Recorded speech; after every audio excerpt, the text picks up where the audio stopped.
reproduce sa mga bata na may hilgam sa lubid si Manthayop, forwarding mangan the son's pagandang karera, and sa leading isang marine biologist.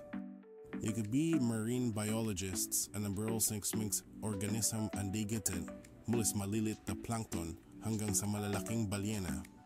Sa samakang na paglalakbay, natututunan sila kung saan protektahan ang mga hayop at ang kanilang tirahan. Mahalaga sa kanila ang papel sa pagtulong na mapanatili ang kalinisan ng mga karagatan at ang mga species na naninirahan dito.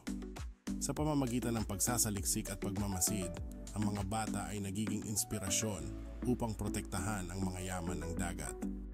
Ang mga karanasan sa dagat ay nag-aalok ng mga hindi malilimutang alaala at nag-uudyok sa kanila na magpatuloy sa kanilang pangarap.